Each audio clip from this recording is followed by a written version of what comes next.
Perla Transit soutient le sport mahorais avec Casport. Le Conseil général de Mayotte, partenaire des sports, vous présente Casport.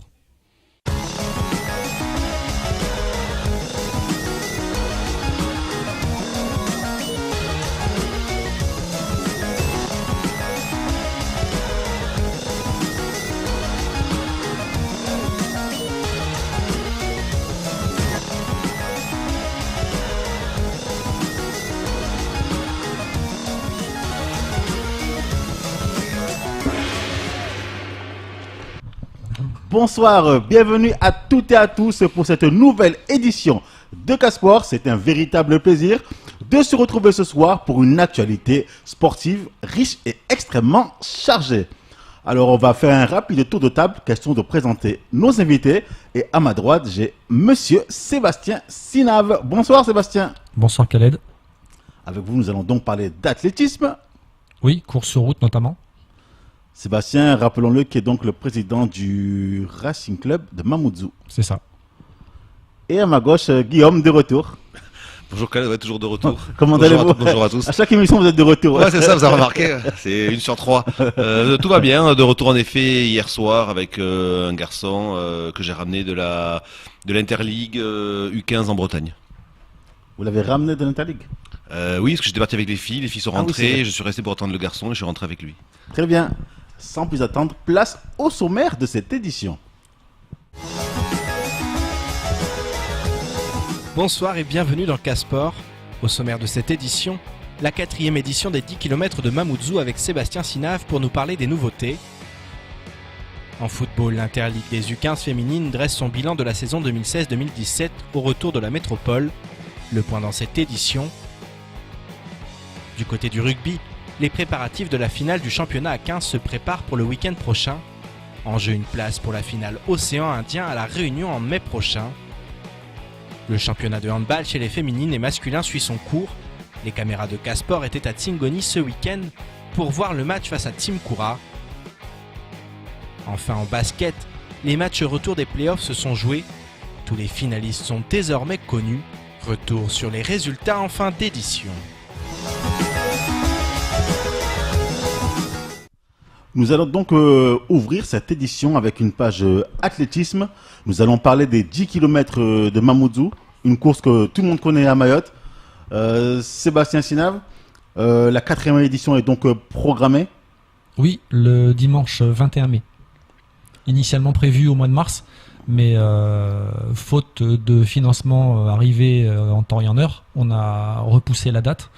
Ce qui va au final être pas plus mal, puisque au niveau du climat, ça sera, je pense, un peu mieux, un peu moins chaud. Et donc voilà, donc date 21 mai. Alors justement, en parlant de financement, qui vous aide à monter ce projet, justement, pour les financements?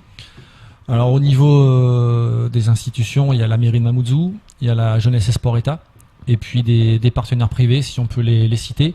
Oui, bien sûr. Il y a le groupe Sodifram, Groupama, il y a la société Tilt, 2 nouveaux partenaires cette année, Tilt et Somagaz, et aussi un 3e en termes de l'eau, Madora, la parfumerie. Voilà. Et au niveau du conseil départemental, service des sports? Ben écoutez, vu qu'en 2015 on n'a rien eu, en 2016 pardon, on n'a rien eu. C'est-à-dire lors de la précédente édition. Lors de la précédente édition, on avait demandé, on avait monté un dossier comme en 2015. On n'a pas eu, on n'a même pas eu un courrier disant pourquoi on n'avait pas été subventionné.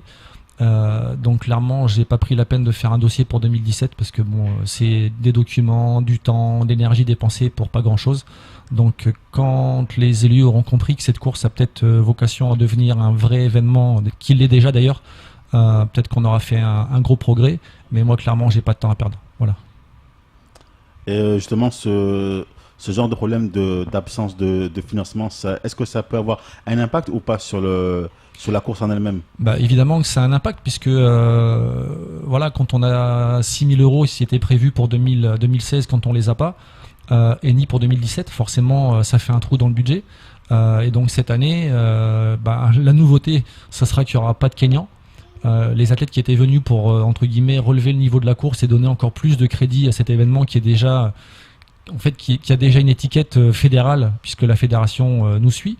Mais bon bah voilà, après ça sera une course locale avec des Réunionnais, des Malgaches malgré tout. pas de Comoriens, même si on a vu dans l'épisode récent que le coureur Daoud Mohammadi avait été rattrapé par la PAF à La Réunion, qu'il est rentré aux Comores pour avoir discuté avec le président de la fédération comorienne avant que les autorités locales lui délivrent de nouveau un visa pour sortir. Il risque de se passer un petit peu de temps, donc on n'aura pas de Comoriens. Donc voilà. C'est une déception, j'imagine, pour vous?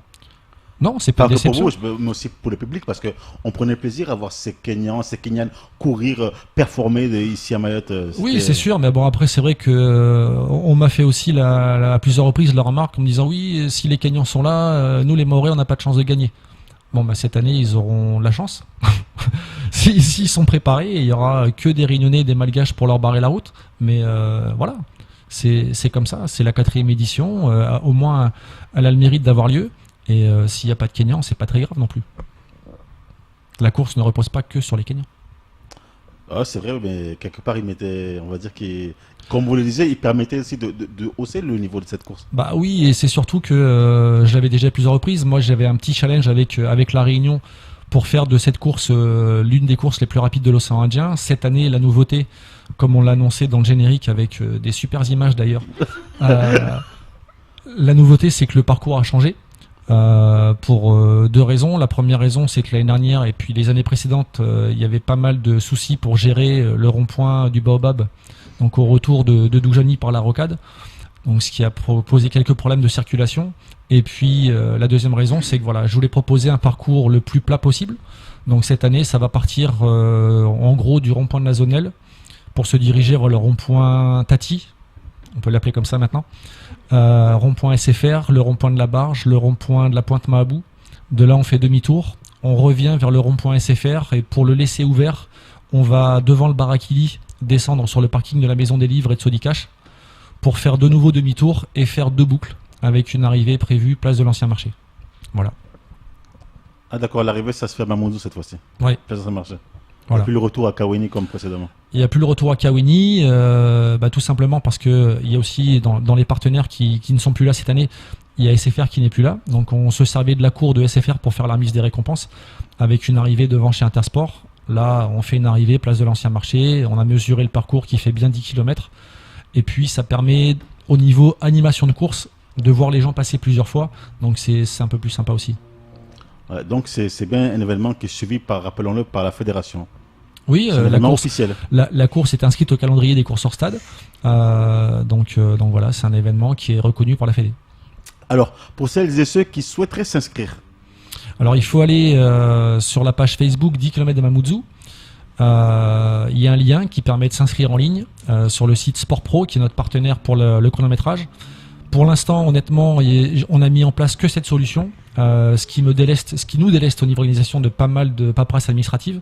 Donc les gens s'inscrivent en ligne et pour ceux qui n'auraient pas accès, comme ça arrive souvent à Internet, etc., qui n'aient pas de moyen de paiement pour payer en ligne, on répertoriera les gens, on fera un fichier Excel qu'on enverra à la réunion. Mais j'invite vraiment les gens à s'inscrire rapidement.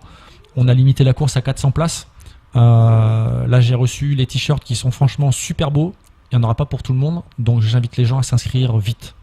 D'autant plus que en termes d'événements sportifs, course pour Mayotte, 21 mai. Ensuite, on sait tous que c'est le mois du Ramadan. Ensuite, c'est juillet-août, c'est les vacances. Et il est question pour l'instant que le Mahored soit un petit peu compromis. Donc, ça risque d'être la dernière course de l'année. Voilà. Ah d'accord. Donc le Mahored, on peut penser. Je sais pas. On a eu des infos qui laissent envisager qu'il n'ait pas forcément lieu. Voilà. Donc, inscrivez-vous aux 10 km. Alors, et les conditions, faut être majeur? Alors, c'est à partir de la catégorie junior. On fera peut-être, comme on l'a fait sur le Trail and the City, quelques dérogations pour des gens qu'on connaît et dont on sait qu'ils sont en bonne forme. Voilà, catégorie junior jusqu'à pas d'âge. Certificat médical obligatoire de non-contre-indication à la pratique de l'athlétisme en compétition. Et puis, il faut s'acquitter des 15 € de droits d'inscription. Et puis voilà, on est inscrit. Voilà, c'est 15 € seulement pour les droits d'inscription. Ouais, 15 €. Alors, je sais plus. Il y a une date, c'est 15 € et après la date, c'est 20 €. Là aussi, c'est pour inciter les gens à s'inscrire vite parce que voilà, quand on arrive le plus proche possible de la course, et ben c'est des détails à régler, les dossards à imprimer, c'est du travail en plus, donc on incite vraiment les gens à s'inscrire en amont. Donc là, au jour d'aujourd'hui, on a à peu près 80 inscrits, ce qui est vraiment bien par rapport au fait que la course est dans un mois. Donc je pense que les 400, on va les atteindre, et ça sera une belle course. On pourra faire des images comme dans le lancement. Sinon, Sébastien, j'ai une question à vous poser. L'athlétisme à Mayotte, J'en sais rien. Vous n'en savez rien? Honnêtement, j'en sais rien. Pour être tout à fait honnête, ça m'intéresse plus. Ce qui se passe en athlée. Vous avez jeté l'éponge, Sébastien? Non, j'ai pas jeté l'éponge. Moi, je m'occupe de mon club. J'ai déjà dit ce qui se passe avec la dame ou ce qui se passe pas, c'est très bien. J'en sais rien. Je sais simplement que je reçois des mails, que dans les mails que je reçois, quand je vois entre guillemets la mailing list, donc les contacts à qui on envoie le mail, en fait, il y en a plein qui sont inactifs, qui servent à rien. Donc bon, voilà. Moi, je m'occupe de mon club. Je m'occupe d'organiser un événement. Pour l'instant, on n'a plus d'athlètes proprement dit compétiteurs puisqu'on n'a plus de piste. La piste de l'abattoir est inaccessible. La preuve en est, c'est que la dame est obligée d'annuler des compétitions puisque la piste n'est pas praticable. Les services techniques de la mairie ne font pas le nécessaire pour la rendre accessible aux athlètes. Voilà. Bref. Donc les Jeux des îles, il n'y a pas du tout de réparation, quoi. Oh non, moi clairement, faut pas me parler de ça. Moi, vous me parlez des 10 km, je peux répondre. Vous me parlez de l'athlétisme, les championnats du monde de relais qui ont lieu ce week-end aux Bahamas, je peux répondre. Ce qui se passe à Mayotte, ça m'intéresse pas. Voilà. Eh ben, c'était clair ou pas? c'est clair, mais c'est surprenant d'entendre ça sorti de c'est votre surprenant, bouche. mais à un moment donné, il faut arrêter de se voiler la face. Au retour des Jeux des îles, on a voulu monter une ligue. J'ai été le premier à dire que c'est pas une volonté locale des élus, du président du conseil départemental ou du Madivita ou de qui on veut. C'est la fédération qui, sur une base de critères, décidera demain ou après-demain ou jamais d'en monter quelque chose à Mayotte. Pour l'instant, on en est loin. Donc nous, Racing Club de Mamoudzou, on n'a plus de piste à Cavani pour pouvoir s'entraîner en termes d'athlétisme pur piste. Donc on a pris un virage trail, course sur route. J'organise un trail, j'organise une course sur route, ça se passe bien. Après, ce qui se passe à côté ou ce qui se passe pas en termes d'athlétisme, clairement, là, tout de suite, ça m'intéresse pas. Voilà. Très bien, Sébastien. Merci. Merci d'avoir répondu à nos questions. Pas de souci. Et puis donc, je réitère l'invitation donc pour les gens à s'inscrire vite, parce que voilà, on a un dossier préfectoral qui limite les participants à 400. Donc, on espère les atteindre pour la première fois et espérant que ça soit une belle course, malgré qu'il n'y ait pas de lièvres de luxe avec les Kenyans qui ne seront pas là. Voilà. Merci. Allez, bon courage. De toute façon, on continuera à communiquer dessus, soit sur Casport ou via la page Facebook de KTV. Et on vous souhaite bon courage. Merci beaucoup. Allez, au revoir. Au revoir. Alors, je me tourne vers vous, Guillaume. Vous êtes le coupable. Oui, mais moi le foot m'intéresse. Ouais, effectivement, on va parler de foot et l'heure est au bilan pour les interligues U15, filles et garçons. Vous revenez donc de la Réunion? Non, de Métropole. Excusez-moi. Ouais, de Métropole, c'est vrai. Non, parce qu'en fait, oui, c'est avec une sélection Réunion-Mayotte, c'est pour ça que je me suis un peu embrouillé. Vous revenez donc de la Métropole. Alors, votre bilan par rapport déjà aux filles? Alors, les filles étaient en interligue à Méjane Le Clap à côté de Nîmes, du 18 au combien déjà je sais plus la date, c'est pas grave. Moi, je suis comme vous, je suis fatigué. Donc, on avait 3 Mahoraises qui participaient. On les a vus sur les images tout à l'heure. Sanera, Anrafati et Kaimati, qui sont bien comportés. À notre grande surprise des Réunionnais et des Mahorais, c'est que le niveau métropolitain était bien plus élevé que l'an dernier. L'an dernier, on avait gagné l'Interligue. Et cette année, on a perdu 3 matchs. C'était très compliqué pour nous. Même si le plus important n'est pas forcément la performance collective, même si elle induit forcément la performance individuelle, et vice versa, mais plutôt un objectif individuel pour nos joueuses, donc qui sont évaluées pour intégrer le stage national, les 50 joueuses qui auront stage pré-France à Clairefontaine. Et les joueuses qui seront convoquées sur les concours des pôles espoirs au niveau en seconde, première, terminale. Parce qu'elles sont évaluées sur 3 niveaux. Il y a le niveau 1, profil équipe de France. Niveau 2, profil Paul et le niveau 3 des joueurs à suivre. Voilà, c'est ça. Bon, les joueuses à suivre en général, c'est les joueuses qu'on ne revoit plus. À moins parce que chez les filles, il n'y a que la sélection U15, il n'y a pas comme chez les garçons la sélection U16. Donc les filles, à part celles qui sont les métropolitaines que les clubs voient davantage, sont suivies. Sinon, pour les notes, c'est plus compliqué. C'est à nous de faire un suivi et de le transmettre à la fédération. Mais on n'a pas vu pour le moment de filles sortir de ce niveau-là et y arriver. Ensuite, tu vois, il y a le niveau 1 pour les 50 meilleures joueuses françaises qui vont au stage national. Et le niveau 2 pour les filles qui peuvent être convoquées pour le pôle. Il y a 7 pôles, c'est à peu près une dizaine de joueuses par pôle. Donc voilà, ça fait 50, 70, ça fait en gros 120 filles sur tout le territoire français. Et donc on a la chance d'avoir Sanera de Mzozia qui risque, alors maintenant on attend la confirmation officielle, mais qui devrait être convoquée sur le concours du pôle de Ploufragan à côté de Toulouse. C'est une très bonne nouvelle. C'est une joueuse d'ailleurs qu'on a déjà eue ici. Une joueuse de talent dont vous nous avez souvent parlé. Ouais, c'est une bonne joueuse. C'est une joueuse qu'on espérait sur le stage national. Malheureusement, on est tombé sur une grosse génération et notamment sur notre poule à nous, il y avait Midi-Pyrénées, Méditerranée-Corse et Languedoc-Roussillon qui avaient de grosses équipes et de super joueuses. Elle n'a pas pu faire sa place dans les 50, il y avait d'autres sites ailleurs. Elle n'est pas passée pour cette fois-ci, donc on espère qu'elle pourra intégrer le pôle et que par le biais du pôle, par contre, elle pourra ensuite intégrer les sélections de haut niveau et voir les stages nationaux. Donc concernant Sanera Hamadi, donc elle va donc participer au concours d'entrée au pôle de Blagnac. C'est un concours. Elle devrait. En fait, les filles qui sont retenues participent au concours du pôle sur invitation. C'est-à-dire que c'est le pôle qui convoque les filles en disant « cette fille m'intéresse, je veux la voir au pôle ». Ensuite, il y a une relation aussi à la famille. C'est-à-dire que la fédération cherche les relations qu'ont les filles ultramarines avec la métropole. Il se trouve que Sanera a de la famille sur Montpellier, sur Toulouse.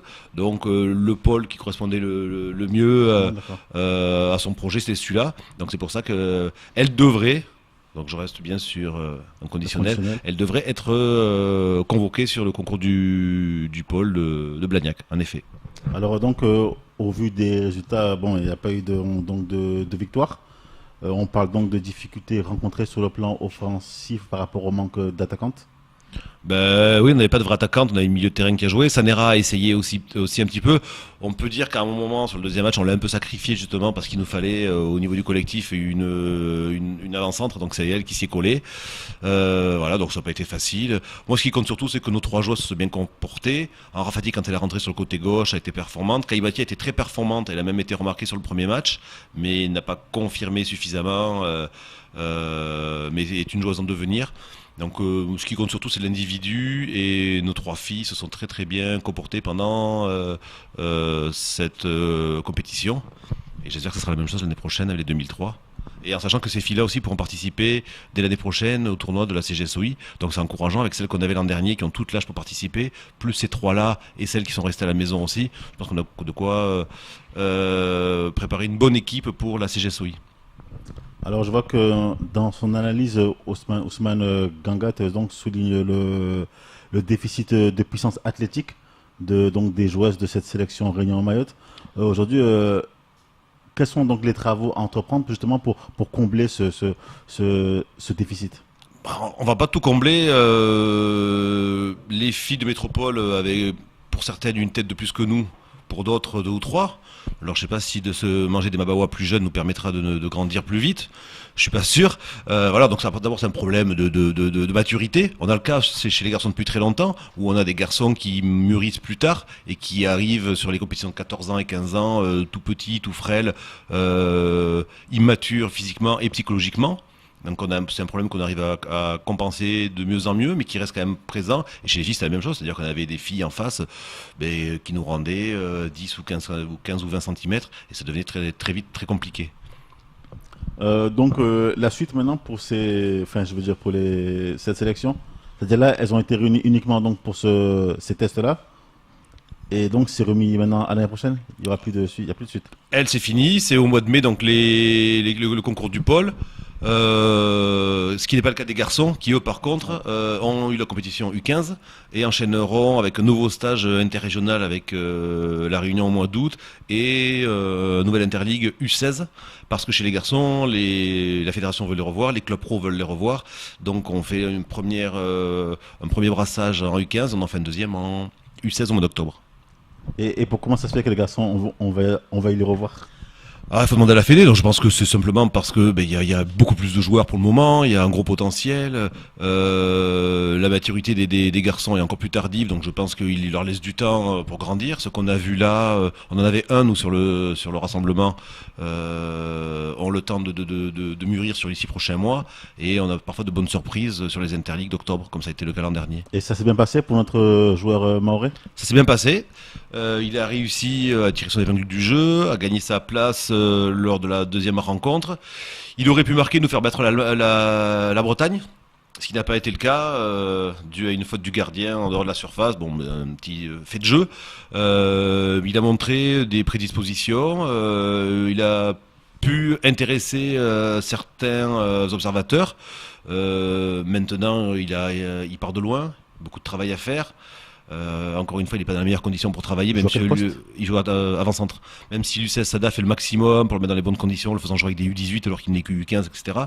Il y a encore beaucoup de travail à faire, une gestion émotionnelle aussi à gérer par rapport à la compétition, par rapport au fait d'être le seul Mahorais au milieu de 15 Réunionnais, ce qui n'est pas forcément simple à gérer dans le groupe, entre les relations sportives, extrasportives, je te fais la passe, je te la fais pas. On voit ça au niveau, mais on le voit aussi au plus petit niveau. Donc c'était compliqué pour lui, mais il a affronté les difficultés et il s'en est plutôt bien sorti. Et j'espère que lui et d'autres copains à lui pourront participer au stage du mois d'août, s'ils continuent à travailler, et participeront aussi, se feront remarquer pour être dans la sélection au mois d'octobre, U16 en métropole, je ne sais pas encore dans quelle région. Et cette sélection garçon, de manière générale, elle s'est bien comportée? Alors pareil, on a fait une défaite et 2 nuls, ça n'a pas été simple. Pareil, on a eu des problèmes un petit peu athlétiques. Je pense que chez les garçons, on aurait besoin d'une préparation plus longue, c'est-à-dire arriver plus tôt, 2 jours avant la compétition, le fait de passer de Mayotte, aller à la Réunion descendre, même si la plupart des joueurs de la Réunion sont au pôle, on n'a pas de référence par rapport aux performances et aux possibilités des joueurs métropolitains, et donc la surprise est réelle, et malheureusement sur des matchs de 2 fois 30 minutes, on n'a pas le temps de se régler pour appréhender les rencontres. Donc on commence cette performance sur le 3e match, donc c'est un petit peu dommage. Je pense qu'il y a des joueurs qui méritaient de s'exprimer différemment et davantage. Alors justement, en parlant de jeunes talents, l'édition 2017 des jeunes talents mahorais arrive à grands pas. Ça commence demain. Demain, les collègues de la Réunion arrivent. Donc pour nous, le foot, ça sera donc Claude Lovitz qui sera là, le directeur du pôle espoir. Donc il y aura aussi tous les collègues handballeurs, basketteurs, le rugby, même s'ils ont déjà fait leur détection, seront présents. Peut-être même le judo, je pense. On se retrouvera tous à Trévani pour la réunion de lancement avec la jeunesse et sport, le conseil général aussi et le cross. Et puis mercredi et jeudi, puisque jeudi est férié, en tout cas nous en foot, on aura détection, ou plutôt test mercredi après-midi, et tout jeudi, toute la journée, jeu réduit et jeu à 11. Donc les convocations sont parties. Je me permets de rappeler au club qu'il faut venir avec des dossiers d'inscription des jeunes pour les pôles espoirs, quel que soit le sport, qui viennent avec des dossiers complets, afin qu'on puisse les traiter. Et donc pour nous à Bandrabois, mercredi à 14h et jeudi de 9h à 17h avec monsieur Lovitz. Alors on rappelle le principe, comment ça va se passer la journée avec monsieur Lovitz? La journée va se passer très simplement, c'est-à-dire que nous on va commencer à traiter les dossiers que j'ai d'inscription pour voir le niveau scolaire des jeunes dès demain après-midi. Et mercredi après-midi, nous irons sur des tests à Bandrabois. Les joueurs rentreront chez eux, il y aura un bus mis à disposition, comme à chaque fois. Jeudi matin, ils viendront sur des jeux réduits, l'après-midi sur du jeu à 11, et ils rentreront chez eux. Et puis nous convoquerons jeudi matin les parents des 2 joueurs ou 3 joueurs, parce qu'on en fait toujours une petite réserve, des joueurs retenus, pour échanger avec eux et voir quelles sont leurs capacités à envoyer leurs jeunes intégrer le pôle espoir de la Réunion. Voilà, donc la journée de la semaine sera bien chargée, d'autant que, information supplémentaire, les jumelles de Mzoazia et Laji Kanikeli prendront l'avion vendredi après-midi pour participer au festival Utrecht Pitch à La Réunion, qui se déroulera le 30 avril. Ah, donc c'est le 30 avril. 30 avril, le pitch, ouais. Donc les deux clubs qui se sont qualifiés, en filles les jumelles et en garçons la JK, seront présents à La Réunion le 30 avril toute la journée. Et ils rentreront le 2 mai. Donc au niveau des jeunes talents, le dossier scolaire, c'est très important, quoi. C'est vraiment même la base de la sélection. C'est pas la base, mais on part toujours sur un double projet, un projet éducatif, un projet sportif. L'idée c'est de prendre des sportifs qui se comportent bien. De toute façon on est sur le terrain comme dans la vie comme sur le terrain. Donc c'est important d'avoir des garçons ou des filles qui sont capables de gérer de front le sport de haut niveau et la scolarité. C'est pas facile, on l'a fait. On sait tout ce que ça peut demander comme sacrifice. Donc si on part avec des gens en difficulté, on arrive rarement à gagner la course. Donc il vaut mieux partir avec des gens avec un bon bagage, avec surtout des bonnes appréciations, avec qui on puisse fonctionner et vivre pendant 2 ans en profitant du haut niveau et d'une scolarité de qualité. Et les Mahorais qui sont actuellement au Pôle Espoir au niveau du football, ils se comportent bien? Ils vont très bien. Bon après ils ont 14 ans, 15 ans, donc il est arrivé récemment qu'on en retrouve dans les chambres des filles basketteuses, mais apparemment c'est les filles qui les avaient invitées, donc c'est pas de leur faute. Mais c'était les basketteuses mahoraises aussi. Bon, moi c'est des choses qui arrivent, c'est des petites bêtises qu'on a tous fait. Sébastien Sinave en a fait plein. C'est vrai, non, c'est vrai. C'est vrai. C'est vrai. Dans tout ce qui est pôle ou crêpes, ça se passe souvent comme ça. D'accord. Voilà, donc c'est des erreurs de jeunesse qu'on excuse. Après, on fait attention, le CREPS est présent, les éducateurs sont présents, on fait tous attention et on les rappelle à l'ordre pour que ça se passe bien, il n'y a pas de souci. Je pense qu'on aura l'année prochaine, avec Wally Ben, Eliadji, des 2 bons joueurs de 2e année du pôle qui seront aussi dans la sélection au sein indien et qui font partie de la sélection de la Réunion puisque maintenant ils sont là-bas. Donc le temps passe, nos clubs progressent, donc nos joueurs progressent, et je pense que c'est de bon augure pour l'avenir de notre football et puis pour le pôle espoir qui pourra accueillir des joueurs mahorais de qualité. Vous êtes au courant justement, parce que comme on en parlait tout à l'heure avec Sébastien, des Jeux des îles, je vais vous poser la même question. Il y a des préparations qui se font au niveau des sélections, filles et garçons? On voudrait, mais actuellement on n'a aucun moyen financier pour les organiser. Si on veut les organiser correctement, il faut tout de suite partir sur la métropole pour récupérer les meilleurs joueurs.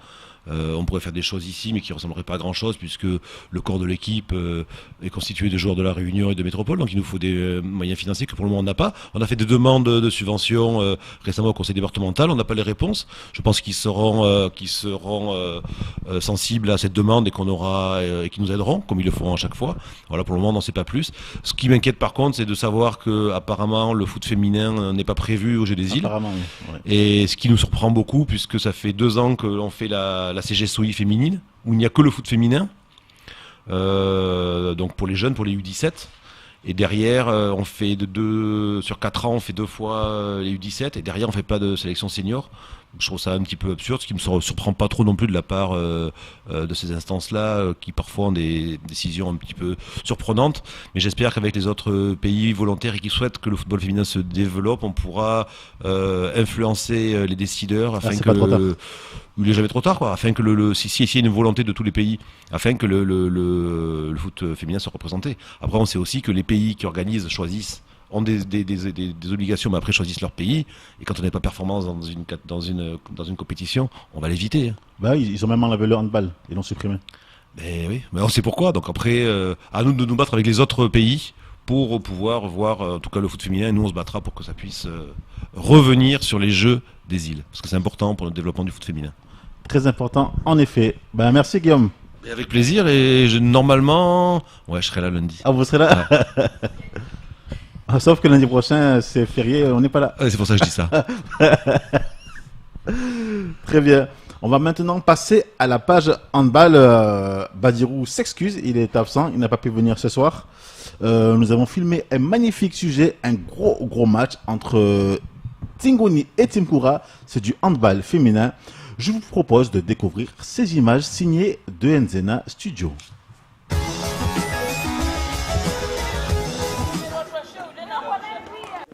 Samedi soir, au plateau de Tsingoni se jouait le match des féminines entre Tsingoni et Team Koura. Deux équipes de qualité qui offrent généralement du beau spectacle. En première mi-temps, les deux équipes ont été au coude à coude et ont assuré chacune leur part du spectacle pour le plus grand plaisir des spectateurs. Team Koura a fini la première mi-temps avec un petit point d'avance sur Tsingoni, 14-13. Ça fait 4 tirs qu'on fait à chaque fois, soit bondé, soit poteau. À un moment, il faut être un peu plus lucide. Vous précipitez pour rien.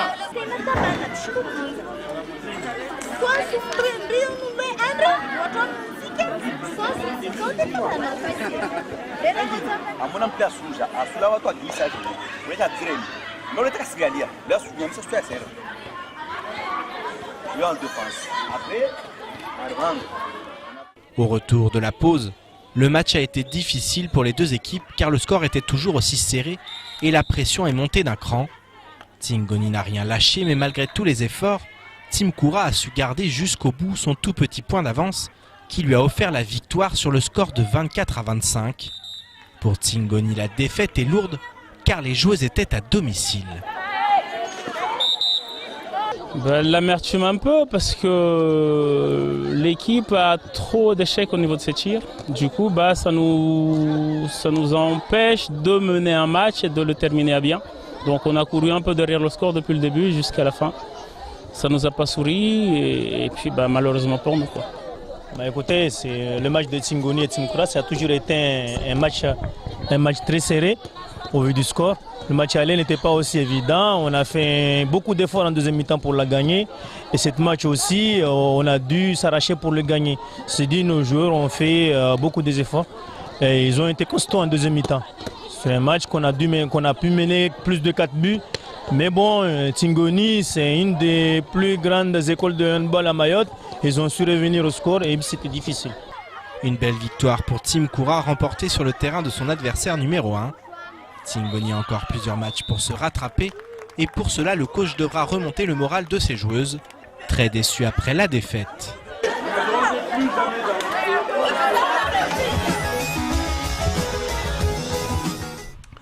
Et voilà donc pour ce match entre Tsingoni et Team Koura. On va maintenant voir le résultat au niveau de cette 20e journée de championnat de handball au niveau des filles.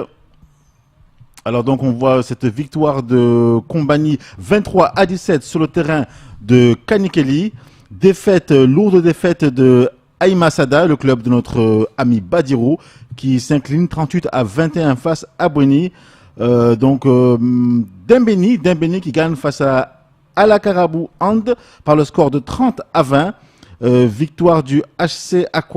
Défaite du HC Aqua face à Passamenti 23-17. Et victoire de Bandrélé face au TCO de Mamoudzou 20-15. Et pour le classement, on retrouve donc Kombani en première position avec 58 points, suivi du PC Boni 55 points. Et le troisième, c'est l'Azias Team Koura avec 52 points. Au milieu de tableau, on retrouve donc 6e ASC Tsingoni avec 36 points, suivi du HC Bandrélé avec 34 points et 8e Aïma Sada avec 31 points. Ferme la marche de ce classement Alakabarouand, 10e 28 points, 11e TCO Mamoudzou 27 points et la lanterne rouge de ce classement est le Handball Club d'Aqua avec 27 petits points. Maintenant, pour les hommes, victoire du Tchanga Handball face à l'AJH Team Koura par le score de 35-30. Victoire de Kombani face à Boni 28-27. Tsingoni aussi s'impose face à Aqua 26-17.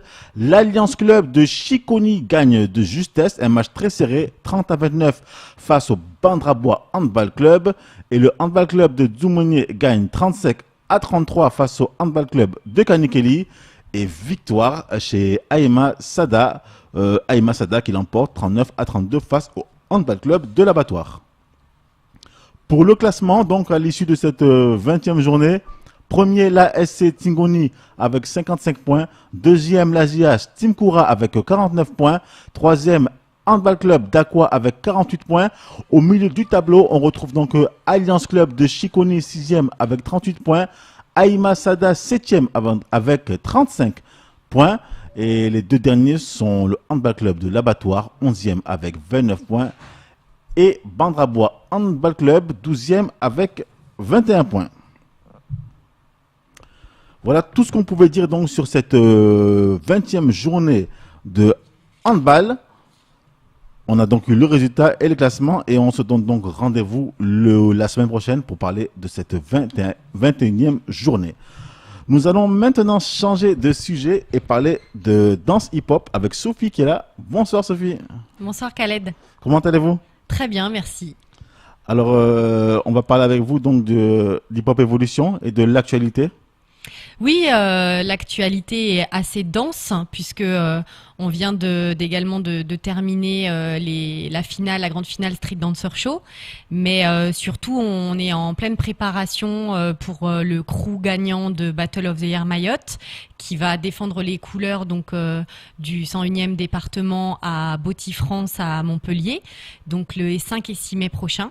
Les 5 mai donc ce sera le battle en 1-1 puisqu'il a été remporté à Mayotte par B-Boy Anafi qui est de l'Abattoir et d'ailleurs Anafi avec son crew cette fois-ci, donc Insultant Crew, a remporté également la finale Mayotte en crew et donc le 6 mai, le lendemain, ils seront en compétition pour montrer leur show et on espère, comme a pu le faire Lil Styles à plusieurs reprises, qu'ils se qualifieront pour les battles, pour pouvoir rencontrer les meilleurs crews, les 4 meilleurs crews de France. Alors vous qui êtes dans les coulisses, j'imagine que vous l'avez vu ce show.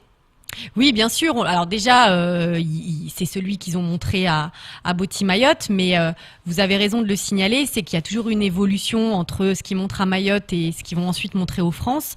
D'autant plus que cette année, comme on a avancé les sélections Mayotte, ils ont eu plus d'1 mois pour pouvoir retravailler ce show. Donc on a eu le privilège d'avoir Kenji qui a accepté également encore cette année de préparer et d'accompagner ce crew. Donc il y a de belles performances, mais ce qui reste encore à déterminer, c'est un petit peu le mental, parce que c'est la première fois que ce crew va monter sur la scène au Zénith de Montpellier, et c'est 8000 personnes face à eux. Donc c'est un autre stress que ce qu'ils peuvent. Et à Mayotte, ils connaissent l'environnement. Voilà, ils arrivent à avoir des repères qu'ils n'ont pas à Montpellier. Lil Styles, il faut rappeler qu'ils ont dû attendre la 3e année avant de faire un bon classement parce qu'il a fallu qu'ils prennent leur marque pendant 2 ans. Mais vous êtes confiante ? Oui, je suis confiante. En tout cas, ils ont le potentiel. Au niveau des danseurs, en qualité individuelle, ils ont largement le potentiel. Ils ont eu quelques petits soucis de lieu d'entraînement. On l'a réglé à mi-parcours grâce à l'intervention, et je le remercie d'ailleurs, de l'adjoint au maire Mickey Dash à l'Abattoir, qui a réussi au travers d'une convention à ouvrir l'école élémentaire l'Abattoir 3, si je ne m'abuse, parce qu'on n'arrivait pas à accéder à des salles à l'Abattoir, et que ils s'entraînent habituellement sur le petit kiosque en fait devant la mairie, et que pour travailler le show que Kenji leur avait modifié, cet espace n'était plus suffisant. Il fallait un espace en tout cas qui leur permettait de travailler plus en sécurité et surtout avec plus d'espace. Voilà. Donc oui, on est confiant. En tout cas, ils sont motivés. Maintenant, il y aura du lourd sur cette scène de Botti-France parce qu'on a appris très récemment que le crew champion du monde en titre Vagabond Crew se représentait à Botti-France. Un des points positifs, c'est qu'on a un Mahorais dans ce groupe de Vagabond. Avec, il est passé de l'autre côté. Voilà, il est passé de l'autre côté, mais il revendique toujours ses origines. Donc, et Vagabond Crew, c'est aussi très bien mettre Mayotte en avant là-dessus. D'ailleurs, ils ont plein de jeunes et entre autres des dom-toms. Donc, comme quoi il y a du potentiel. Et Vagabond regarde beaucoup les dom-toms par rapport à ses prédispositions. Et ça paye puisqu'il fait partie du groupe. Et il semblerait aussi qu'il soit celui qui a été choisi pour représenter Vagabond Crew en 1-1. Donc pour le moment, ça reste des bruits de couloir. On espère en tout cas, nous ça nous ferait très plaisir de voir en 1-1 deux Mahorais, parce que du coup il y aurait Anafi qui représenterait Mayotte, et puis on aurait un autre petit représentant de Mayotte pour représenter Vagabond Crew. Alors ça veut dire que Anafi, lui, de son côté, il bénéficie d'une préparation particulière? Oui, bien sûr, également accompagné par Kenji quand il était là, mais également il y a Abdallah, le président, qui le suit. On a aussi un système de réseau avec des danseurs qui interviennent beaucoup à Mayotte par le biais de la vidéo. Donc ça, on accompagne, et surtout on encourage les jeunes qui sont qualifiés, mais même comme le crew d'ailleurs, à se filmer, à envoyer au travers de réseaux et d'échanges. Ça aussi, c'est le monde du hip-hop, c'est-à-dire qu'on n'hésite pas à échanger, à montrer, à remodifier. Voilà, ça fait partie en fait des procédés. En fait, on ne cache pas les choses, on échange, et ça donne aussi une pression. C'est-à-dire que les gens sachant, on progresse toujours et on essaye toujours de faire mieux et plus fort. On ne fait pas de rétention d'informations, quoi. On partage le savoir. Il y a toujours une phase stratégique, mais ça fait partie justement, c'est comme le battle, de montrer toujours ce qu'on sait faire, mais on sait toujours qu'on a priori encore des choses derrière. Donc d'abord, on montre ce qui permettra souvent de passer les premiers tours. Après, on a toujours des cartouches quand même. C'est l'objectif de modifier, enfin de garder ces cartouches. Donc voilà. Par contre, on aura des choses encore nous à s'améliorer, ou en tout cas à progresser, puisque une des celles compétitions qu'on n'arrive pas encore à faire à Bautifrance, ce sont les Big Girls, puisqu'il y a aussi une compétition chez les filles. C'est le même jour? C'est le même jour que le 1-1, sauf que c'est en 2-2. Ah, donc ça complique les choses, parce que déjà on n'a pas énormément de Big Girls, mais en plus il faut qu'on en trouve deux. Donc c'est pas évident, mais on y travaille, puisque depuis presque un an maintenant, on a recruté un service civique au niveau de l'association qui développe la pratique féminine, et entre autres qui fait de l'initiation au hip-hop, et pour certaines au breakdance, celles qui veulent en tout cas s'initier et qui ont un peu plus de capacité physique. Et aujourd'hui, on a commencé avec une 40aine de filles, et maintenant c'est à peu près 25 filles qui sont régulières et qui commencent à bien, enfin en tout cas avoir les premières bases pour pouvoir faire déjà des premiers battles au niveau local. Donc c'est prometteur. Oui, c'est prometteur, et surtout elles apprennent très vite, et elles sont bien intégrées, puisque l'enjeu c'est de les détecter au départ par le biais de Street Dancer Show, et ensuite de les orienter vers les crews, donc avec les garçons, et elles sont souvent très bien accueillies. Donc après il y a aussi un travail avec les familles pour expliquer, parce que voilà, les entraînements se font souvent à l'extérieur, comme je le disais, ils sont mixtes, donc il faut que les parents comprennent et acceptent aussi que la règle du jeu, et souvent il y a un rôle un peu protecteur des garçons, des b-boys face aux b-girls. Donc dans ce milieu où on a l'impression que c'est un peu un milieu de caïd, finalement on s'aperçoit très vite qu'il y a une relation amicale forte, et surtout de protection qui peut se mettre en place. Alors, une question au niveau du 1-1. Il y a vraiment des chances de voir les deux Maoris en finale? C'est-à-dire, combien il y a de b-boys au départ de ce 1-1 pour arriver jusqu'en finale, et combien d'étapes? Alors, il y a eu 16 b-boys français sélectionnés. Donc, au niveau des dom-tom, il y a des qualifications, comme nous on le fait. Par contre, au niveau France, en fait, c'est un repérage qui se fait par rapport à différents battles nationaux. Donc c'est un jury, une commission qui les sélectionne. Moi j'ai envie de dire qu'il y a des chances. Anafi et Demez étaient toujours les deux finalistes en fait de Mayotte. Maintenant je connais pas, il y a une nouvelle génération, en tout cas en 1-1 là qui arrive. Donc je connais pas bien encore tous les b-boys. L'idée c'est quand même plutôt qu'ils arrivent dans le carré final. Après moi je ne parlerai pas pour Demez, parce que là il est coaché par Momo, et je sais que ses prétentions souvent sont beaucoup plus fortes que celles que je viens de donner. Mais en tout cas je parlerai au nom de Anafi, qui s'il arrive déjà dans le dernier carré sera déjà une belle performance au niveau national. On espère qu'il y arrivera. On l'espère aussi, et il y va pour ça. Et sinon, est-ce qu'il y a de l'actu pour le mois à venir, le mois de Ramadan, pendant les vacances? Pendant Ramadan, pour nous, c'est la période de pause, de repos, et pour nous, on réfléchit à la saison suivante. Mais en tout cas, sur tout le mois de mai, notre grosse actualité, c'est surtout la diffusion des spectacles Utungu et Wale, les 2 spectacles qu'on a diffusés d'ailleurs samedi dernier à l'université de Mayotte et qui a fait le plein. Donc, on est vraiment ravis, et on va surtout le diffuser un maximum sur les places publiques, déjà au mois de mai, mais également en juillet, août et en septembre, parce que ce qu'on veut, c'est que ces spectacles soit vu, et on va à la Réunion également du 9 au 14 mai avec le spectacle Utungu, puisqu'il sera présenté lors du festival Tempo à Saint-Leu. Donc ça, c'est une belle consécration aussi. Et le chorégraphe, celui qui a monté ce spectacle, c'est B-Boy AC, c'est ça?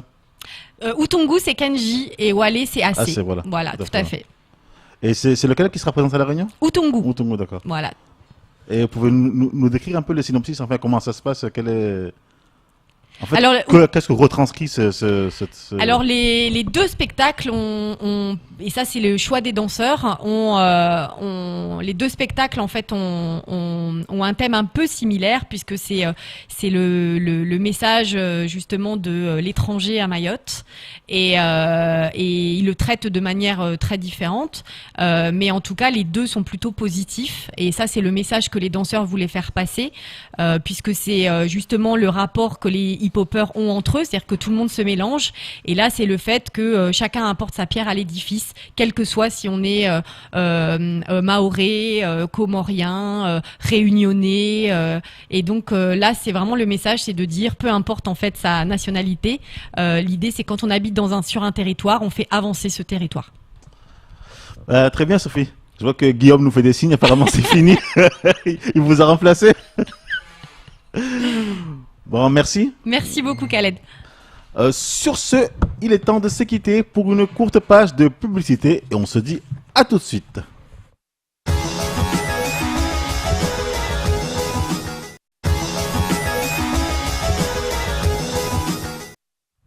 Et c'est la suite donc de cette édition de Casport, deuxième partie.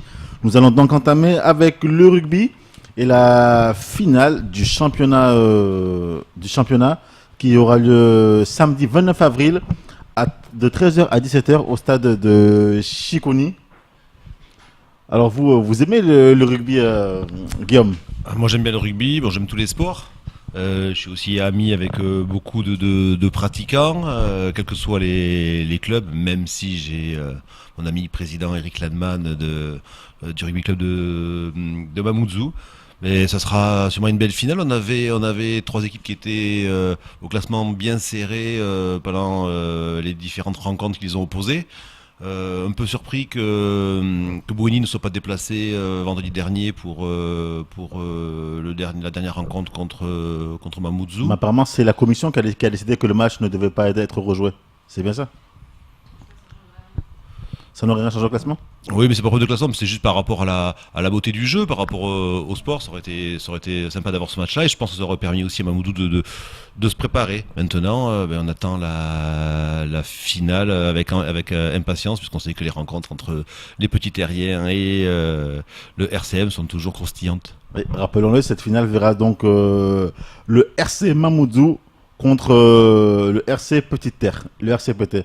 Ça va être une grosse finale. C'est 2 équipes qui se cherchent depuis le début de saison, qui se livrent une bataille à distance ou en direct. Et là, ça promet d'être une belle rencontre, à mon avis. Ben, c'est surtout 2 clubs qui ont la volonté de développer le rugby, donc ils sont très motivés, qui font tout pour continuer à promouvoir le rugby à 15 qui est en train de disparaître. Donc ils ont une grosse motivation, ils mettent tous les moyens pour pouvoir pratiquer pendant toute la saison. Donc évidemment, la cerise sur le gâteau pour eux, c'est de remporter leur bouclier. Donc on leur souhaite bonne chance à tous les 2. Je sais qu'ils ont déjà réservé le terrain de Chiconi, que le conseil départemental leur a donné l'accord pour l'utiliser, donc ils ne devraient avoir ni problème d'utilisation des vestiaires, ni de la pelouse, ni de l'éclairage. Donc je suis content pour eux, et j'espère que ça se passera très bien et qu'ils pourront faire une belle fête sportive encore. Alors je vais rappeler donc le programme de cette journée du samedi 29 avril 2017 au stade de Chiconi. Ouverture des portes et début des festivités à midi. Ensuite, 13h, début des rencontres des moins de 14 ans, avec 13h RCM contre DSP 1, 13h15 DSP 2 contre Dembeni et Mtsamboro, 13h30 Dembeni et Mtsamboro contre le DSP 1, 13h45 DSP 2 contre RCM et 14h RCM contre Dembeni et Mtsamboro. Ça, c'était pour les moins de 14 ans. Ensuite, à 14h30, la finale du championnat A7 des plus de 18 ans pour les filles. Ça sera donc le Rugby Club de Mamoudzou contre Desperados Rugby Club. Et à 15h, le bouquet final, la finale de ce championnat à 15 RCM, Rugby Club de Mamoudzou contre le Rugby Club de Petite Terre. Vous avez un favori, Guillaume? Non, que le meilleur gagne. On se la faire à la Coubertin. Que le meilleur gagne. Ouais. Mais c'est vrai, vous le disiez tout à l'heure, le rugby à 15 ici donc est entre guillemets menacé, c'est-à-dire on voit qu'il y a de moins en moins de clubs qui participent. Ouais, bon après, c'est difficile. Les dirigeants sont tous des bénévoles, ils ont des difficultés à rassembler les gens, à faire pratiquer sans doute.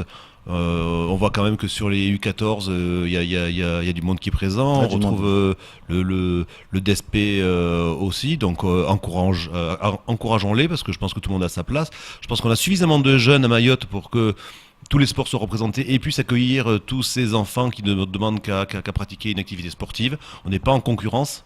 Par contre, il faut qu'on trouve tous des moyens pour les encadrer. Donc, bon vent à tous les sports. Et plus il y en aura, plus ce sera pertinent et intéressant pour notre jeunesse. Tout à fait, ouais. On pense beaucoup à notre jeunesse qui est demandeuse d'ailleurs. Demandeuse. Ils sont là, il n'y a qu'à. Bonsoir, Gorobo. Bonsoir, monsieur. Alors, avec vous, on va parler de basket. Ouais, tout à fait, ouais. Donc, les playoffs, nous sommes en plein dedans, dans les playoffs. Ouais, tout à fait. Là, on vient de finir en fait la phase de demi-finale. Donc, on a toujours en fait l'affiche TCO Vautour, comme d'habitude. Et j'espère que ça va être un bon challenge encore une fois cette année. Alors, nous avons filmé au niveau des demi-finales, donc pour les filles, Vautour face à Golden Force. Je vous propose de voir ce sujet signé de Nzena Studio.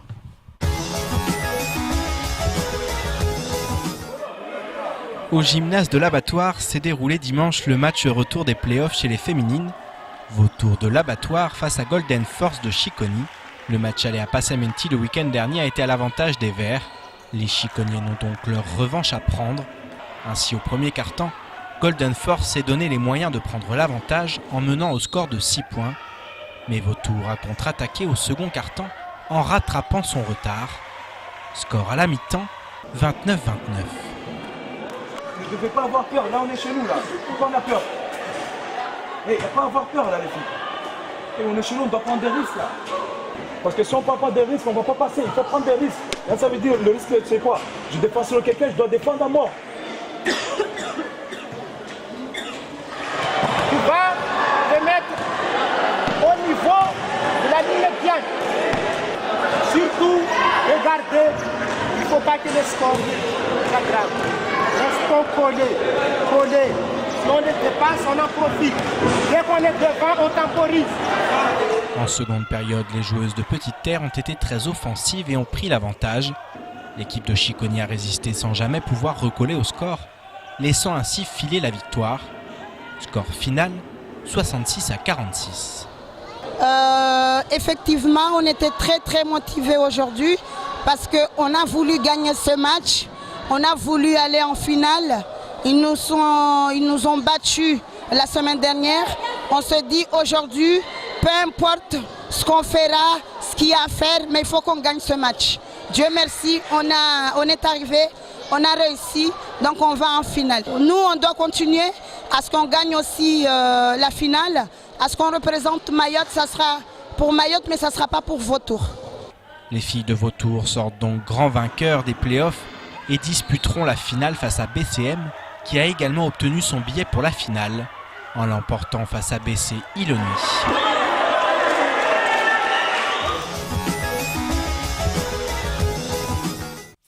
Alors je vous propose maintenant de voir le tableau des résultats plus les calendriers donc de la finale. On verra donc que cette finale qui verra Gorobo. Donc là voilà, c'est sa fiche. Oui, il y avait Golden Force face à Vautour. C'était le match aller, oui, 58-44. Et puis le dimanche, Vautour Golden Force, match retour 66-46. Donc automatiquement, Golden Force ont perdu la place en finale.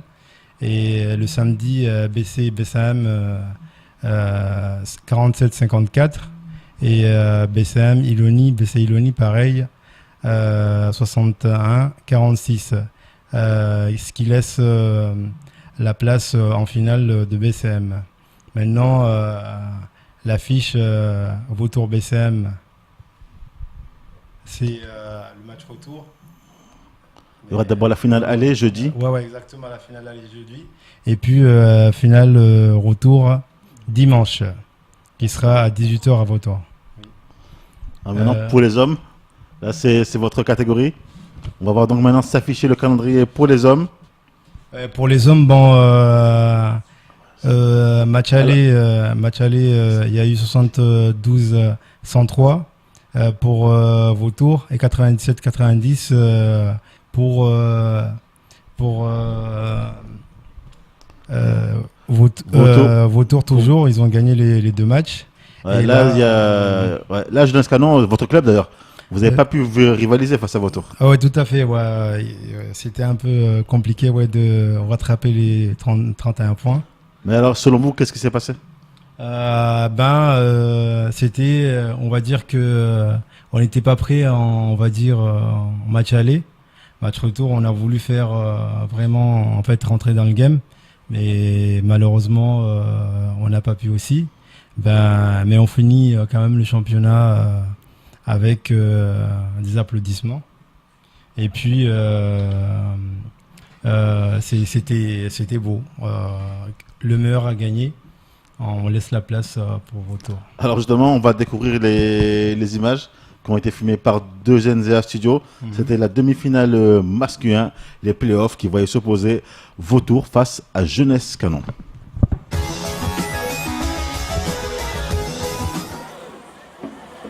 Et après le match des filles, place aux garçons. Vautour face à Jeunesse Canon. Un derby petit terrien qui a attiré beaucoup de monde dans le public, offrant une belle ambiance aux deux équipes. Les deux premiers quart-temps ont montré toute la suprématie et l'expérience de Vautour à ce niveau de la compétition. Le score à la mi-temps est de 32-15 pour Vautour.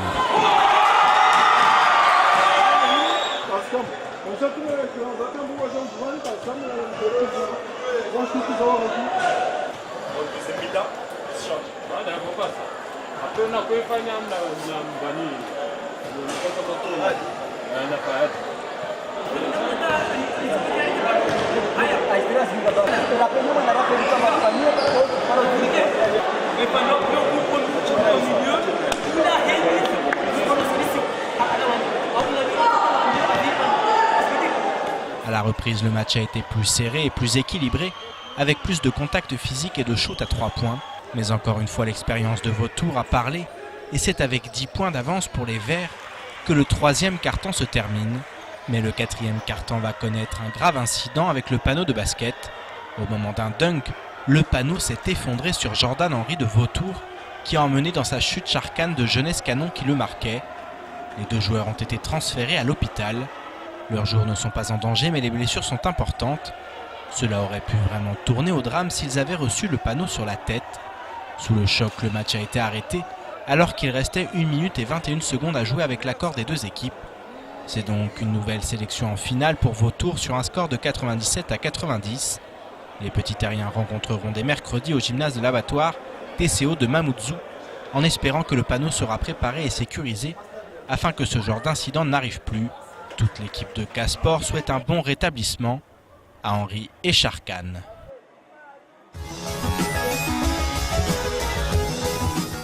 Alors Gorbo, vous avez des nouvelles de votre coéquipier et d'Henri? Oui, tout à fait. En fait, là, il est sur de bonnes mains. En fait, il commence à se réveiller parce que bon, il avait quand même fait une opération en fait par rapport à sa cheville. Ah, il a dû se repérer. Oui, tout à fait. Et puis là, dernière nouvelle, il se porte bien. D'accord. Plus de peur que de mal. Ouais, plus de peur que de mal, oui. Mais ça aurait pu être grave. Hein. Oh, ouais, bien entendu. En fait, heureusement que oui, il y a eu les secours et puis il a pu se rattraper. Et puis maintenant, les séquelles, on va dire, bon, il reste que moral. Physiquement, je pense qu'il peut se rétablir rapidement afin qu'on le retrouve pour la saison prochaine. Guillaume, un incident assez grave. Ben oui, on parle toujours des infrastructures. Vous connaissez ma position sur l'état de nos infrastructures sportives. Pour moi, c'est très grave. C'est très grave parce que ça peut influencer l'intégrité physique des participants, des pratiquants. Derrière, on l'a connu en métropole quand des panneaux sont tombés sur des jeunes garçons, notamment sur un jeune garçon qui est décédé.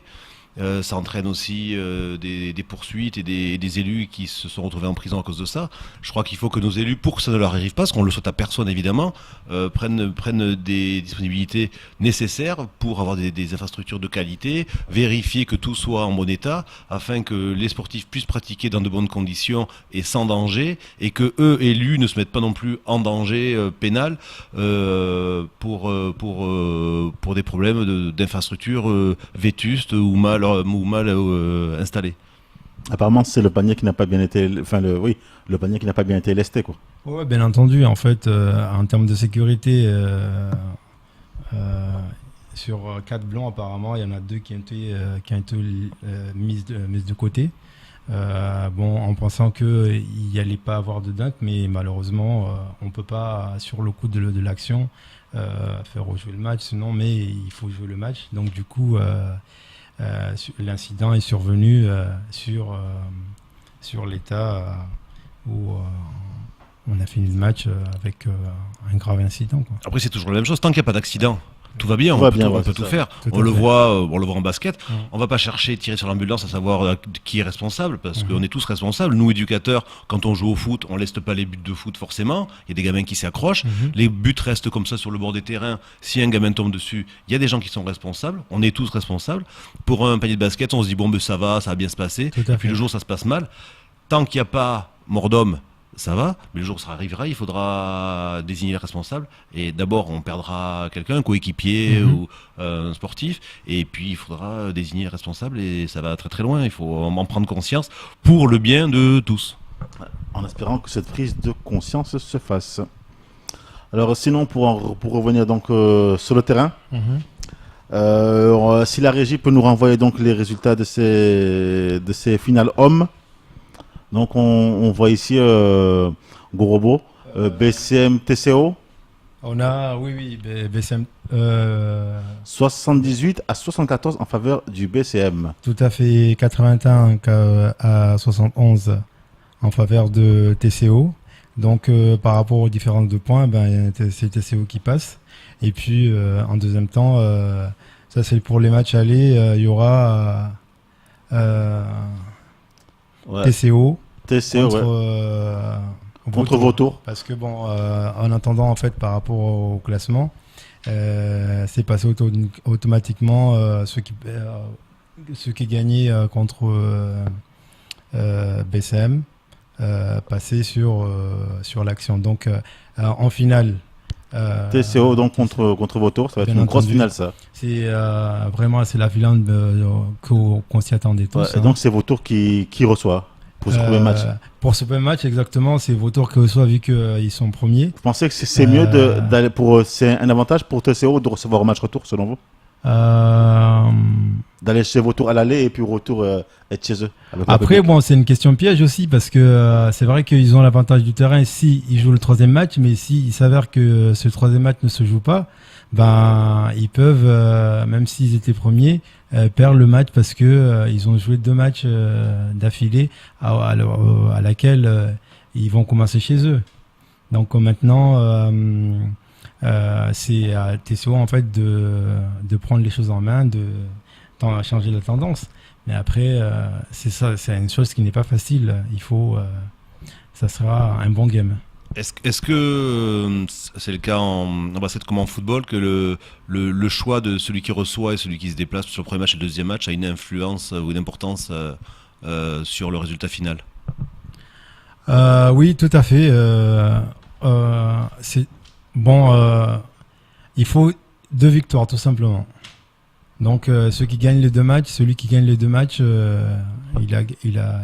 il termine champion. Alors, les petits terriens préfèrent recevoir en premier match et se déplacer en deuxième, ou le contraire, en général? Partir chez les autres en premier. Recevoir. Finir chez soi, quoi. Ouais. Et finir à la maison.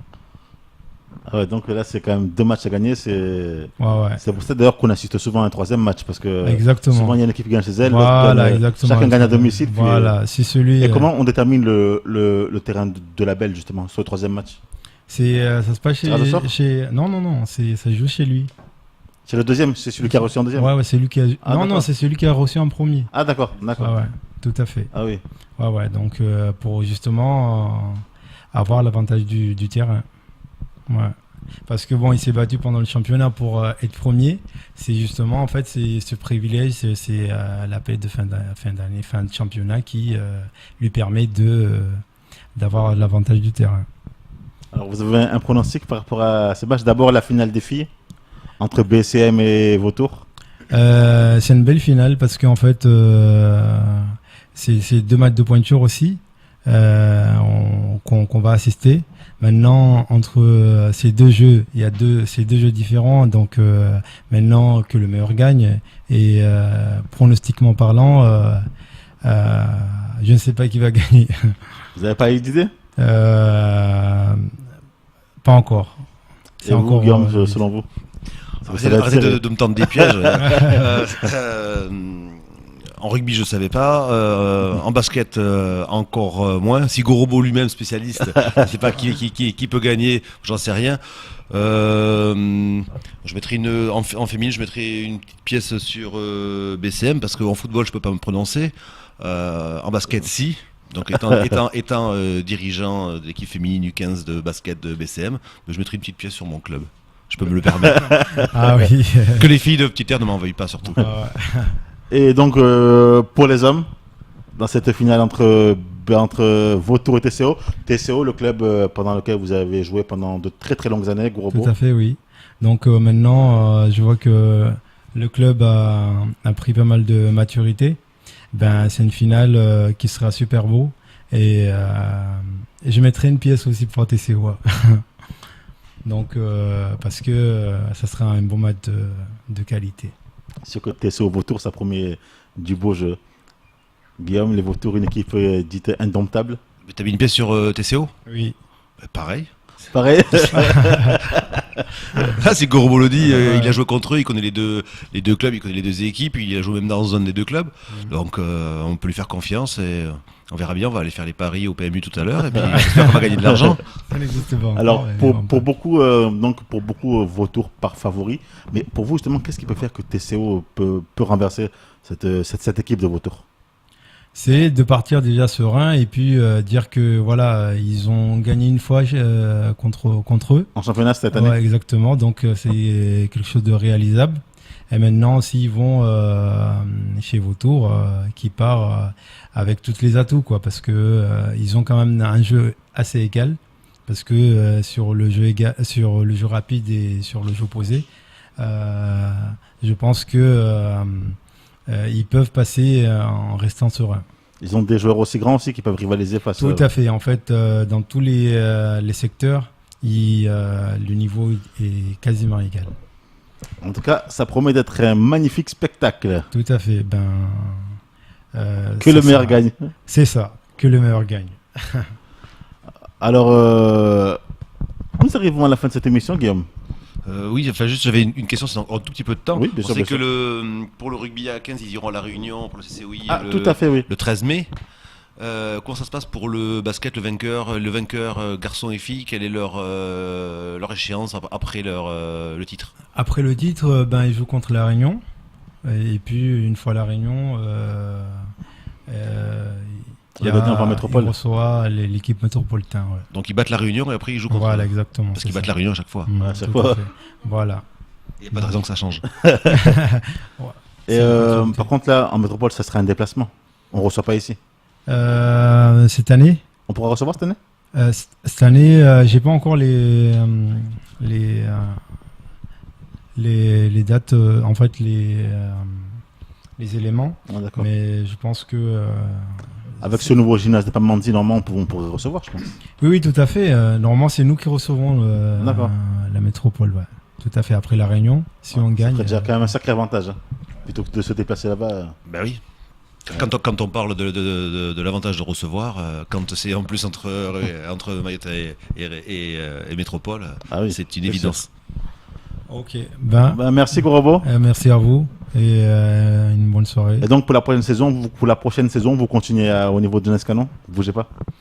Ça reste une surprise. Ouais. Ah. Je passerai ici avec mon maillot de transfert. Allez, bon mercato à vous. Merci beaucoup. Guillaume, on se dit au revoir et à lundi prochain. Eh ben non, mais du coup, cette fois-ci, je fais plus de blagues, je serai pas là lundi puisqu'il n'y a pas d'émission. Ouais, donc il y aura une émission, mais pas en direct, ça serait un tout en image, le lundi 1er mai, ainsi que le lundi 8 mai. Et on se donne rendez-vous en direct le lundi 15 mai avec une actualité sportive très très riche.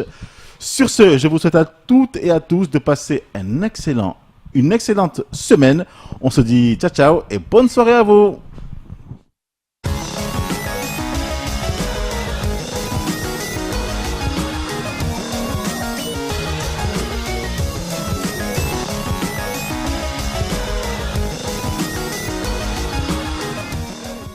Perla Transit vous a présenté Casport. Le Conseil général partenaire du sport vous a présenté Casport.